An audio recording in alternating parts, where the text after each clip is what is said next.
Hello students, welcome to GPS online English classes. Hope you are fine and making the best use of your holidays. Students, we are going to complete the lesson number 16, which is modals. All right. So we will finish up by reading the last three types of the modal verbs. Modal verbs को हम पढ़ चुके हैं और इसमें से last की three types बचती हैं. हमने मस्ट तक कर लिया है कंप्लीट और this is page number 82. Alright, so please open up your textbooks to page 82 and grab a pencil or a pen. कोई पेंसिल या पेन अपने हाथ में ले लीजिए आप. इसे आज हम फिनिश कर देते हैं. और मॉडल्स जो एक वर्ब होती है और ये मेन वर्ब्स से पहले हम इसको लगा देते हैं जब मेन वर्ब के मीनिंग में मॉडल का अपना मीनिंग ऐड हो जाता है. जैसे सारा कैन डांस. सारा डांस कर सकती है. डांस का मतलब नाचना. कैन लगाने से सकना वाला मीनिंग जुड़ गया. ओके, सारा डांस कर सकती है. दूसरा एग्जांपल देखिए, we should do our work. हमें अपना काम करना चाहिए. अब देखिए, डू का मतलब सिर्फ करना. वी डू आवर वर्क ये होता है ना, वी डू आवर वर्क, हम अपना काम करते हैं. लेकिन अगर डू से पहले शुड लगा दिया तो चाहिए मीनिंग जुड़ गया कि अब हमें करना चाहिए. तो ये एक ड्यूटी हो गई. ऑलराइट, तो जो मॉडल वर्ब्स में हम बार बार पढ़ चुके हैं कि यही है कि जब हमें किसी भी सेंटेंस से ये शो करना हो, मतलब जब हमको कोई ऐसा सेंटेंस बनाना हो जिसमें हम किसी से कोई क्वेश्चन पूछ रहे हैं, कोई रिक्वेस्ट करते हैं, या कोई काम बहुत ज़रूरी है, कोई चीज़ हमारी ड्यूटी है.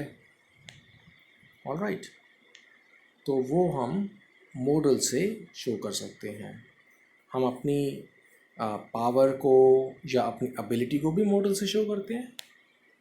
ऑलराइट, तो अब देखते हैं कि जो नेक्स्ट थ्री बचते हैं उनका 3 या 4 उनको हम देखते हैं कि वो क्या कहते हैं.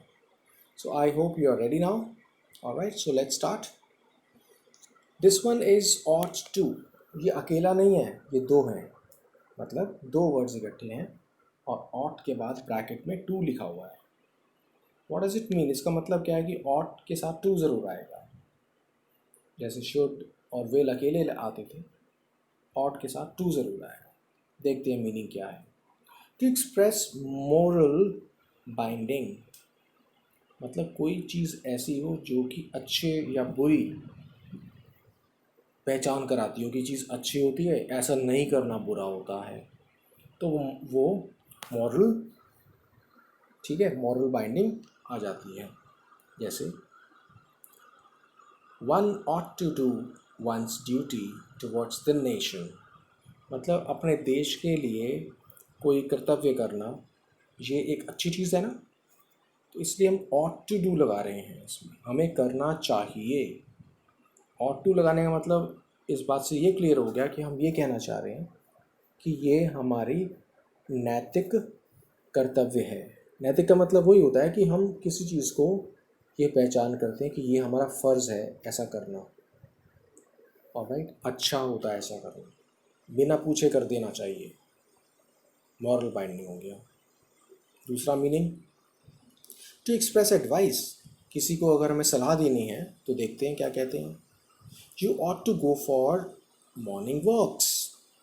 तुम्हें मॉर्निंग वॉक्स के लिए जाना चाहिए. एडवाइस दे रहे हैं. हो सकता है कि कोई किसी की हेल्थ ठीक नहीं हो, किसी को अपना वेट लूज़ करना हो, ऑलराइट, या अदरवाइज भी हमें अपनी हेल्थ को ठीक रखने के लिए वॉक करना अच्छा होता है.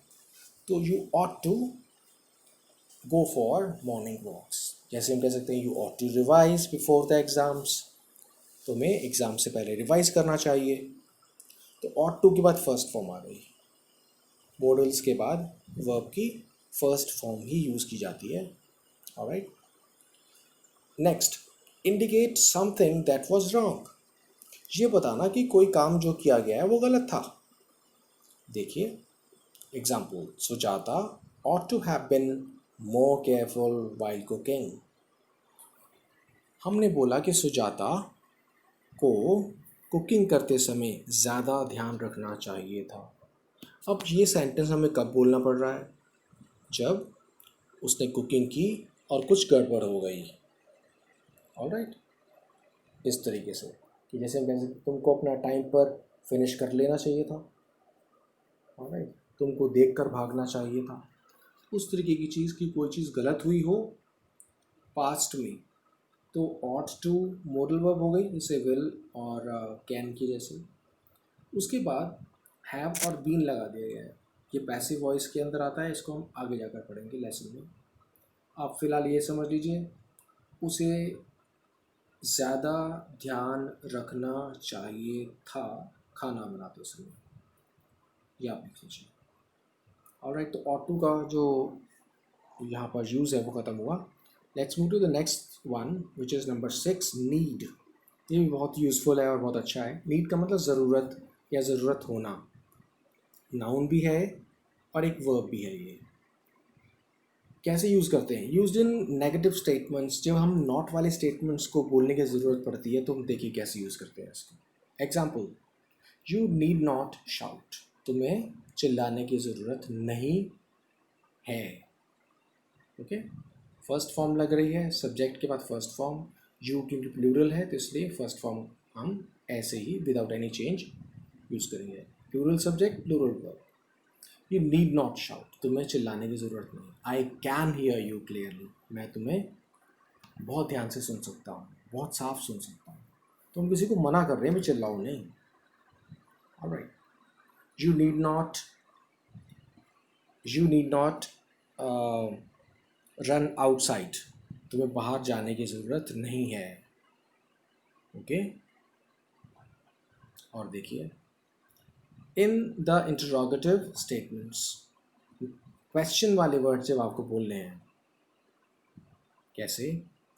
Need he go to the Bahamas this year, country है एक बहामास, क्या उसको बहामास जाने की ज़रूरत है? हम क्वेश्चन पूछ सकते हैं। ओके, तो हम नीड को इन दो तरह से इस लेसन में हम यूज़ करना सीख गए।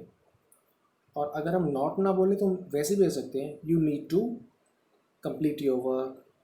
Alright, you need to look after your health, तुम्हें अपनी हेल्थ की का ध्यान रखना चाहिए। जहाँ पर हम चाहिए वाले अर्थ में, चाहिए वाले इसके मीनिंग में नीड को यूज़ करते हैं normally. Okay, you need to ask the questions, जैसे तुम्हें क्वेश्चंस पूछने चाहिए ताकि तुम अपने टॉपिक को क्लियर कर सको। Alright, you need to take rest, तुम्हें रेस्ट करने की ज़रूरत है। तो नीड का मतलब चाहिए भी और ज़रूरत है, ये एक ही मतलब होता है। आवश्यकता होना या आवश्यकता, दोनों इसके मतलब होते हैं। We move to the next one which is dare. इसका भी यूज़ हम करते हैं। डेयर आपने देखा होगा, एक गेम भी होता है। डेयर का मतलब है हिम्मत रखना, हिम्मत करना। ठीक है, जैसे आप कहते हो मेरी हिम्मत है, क्या तुम्हारी हिम्मत कैसे हुई? बहुत बार नेगेटिव स्टेटमेंट के अंदर हम इसको यूज़ करते हैं, देखते हैं कैसे। नेगेटिव का मतलब नॉट वाले स्टेटमेंट्स में। You dare not go against your boss's wishes. देखिए, तुम्हें ज़रूरत नहीं है, डेयर के बाद सीधा हमने नॉट लगाया, नॉट के बाद first form. You dare not go, तुम्हें जाने की ज़रूरत नहीं है। अगेंस्ट मतलब विरुद्ध, अपने बॉस की इच्छाओं के। देखो क्या मतलब निकलता है। कंपनी में या किसी ऑफिस में बॉस है, तो हम एक पर्सन यू को कहा जा रहा है कि जो तुम्हारे बॉस हैं, अगर उनको कोई चीज़ ठीक नहीं लगती है तो उसके अगेंस्ट, उसके विरुद्ध मत जाओ। ओके, मतलब जो वो चाहते हैं वो ही ठीक करो काम, जो वो नहीं चाहते वो काम मत करो, नहीं तो प्रॉब्लम्स होंगी। तो तुम्हें जानने की ज़रूरत नहीं है। You dare not go against, negative statement में लगाते हैं। ठीक है, कि तुम्हें बिल्कुल ज़रूरत नहीं है अपने बॉस की विशेस के खिलाफ जाने की। और जैसे हम कह सकते हैं, you dare not enter the class if you are late. अगर तुम लेट हो तो तुम्हें क्लास में आने की ज़रूरत नहीं है। तुम्हें हिम्मत मत करो, हम ऐसे बोल देंगे, बिल्कुल हिम्मत मत करो क्लास में आने की अगर तुम लेट हो तो। और देखिए, इससे ज़्यादा कॉमन सेंटेंस ये है जो यूज़ है, इसका मतलब यूज़ कौन सा ज़्यादा होता है, जब क्वेश्चन में हम बहुत बार बोल देते हैं कि जिससे हमारा आर्ग्यूमेंट हो जाए, बहस जिसे हम कहते हैं।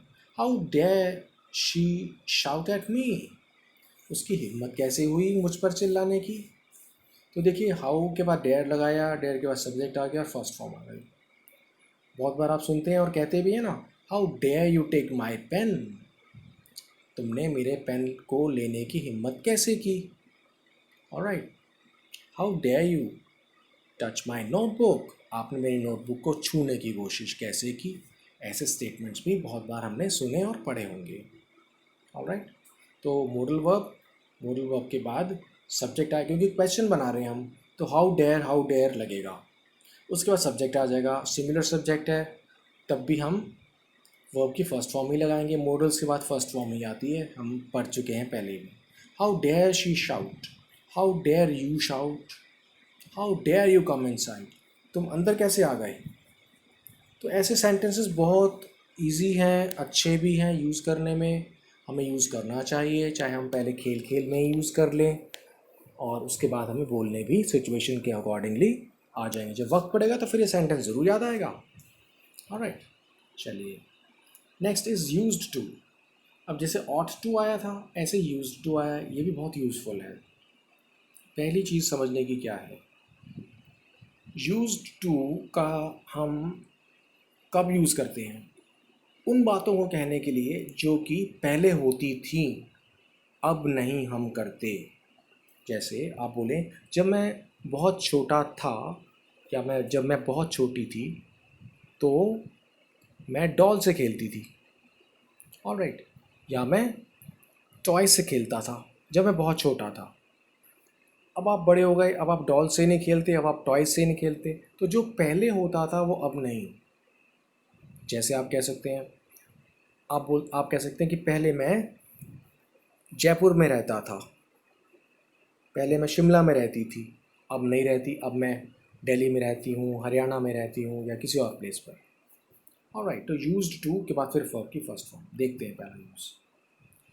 करण यूज्ड टू स्टैमर, नोट कर लीजिए, स्टैमर मीन्स बोलने में रुकावट होना, अकलाना या तुतलाना।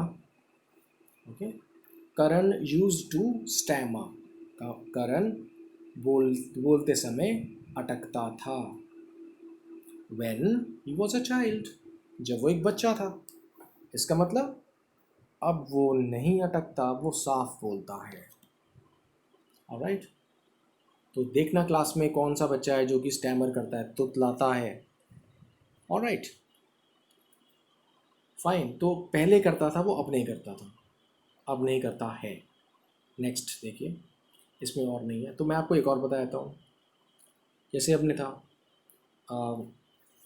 माई mother used to carry me on her shoulders, मेरी मम्मी मुझको अपने कंधों पर लेकर जाया करती थी। कब लेके जाया करती थी, अभी या जब आप बहुत छोटे थे। जब आप बहुत छोटे थे, अब तो नहीं जाते ना अपनी मम्मी के कंधे पर या पापा के कंधे पर बैठकर। कोई स्टूडेंट है जो अपने मम्मी या पापा के कंधे के ऊपर बैठकर फिर दोनों हाथ उनके सर पर रखकर स्कूल में आता है, कोई है ऐसा बच्चा। ऑलराइट, अब तो कोई नहीं, आई थिंक अब आप बड़े हैं, तो इसका मतलब पहले करते थे अब नहीं करते आप। ऑलराइट, तो यूज्ड टू का ये मतलब हो गया कि वो मॉडल है जो एक्शन, जो बात, जो चीज़ें आप पहले करते थे और अब नहीं करते, या फिर जो चीज़ पहले होती थी अब नहीं होती।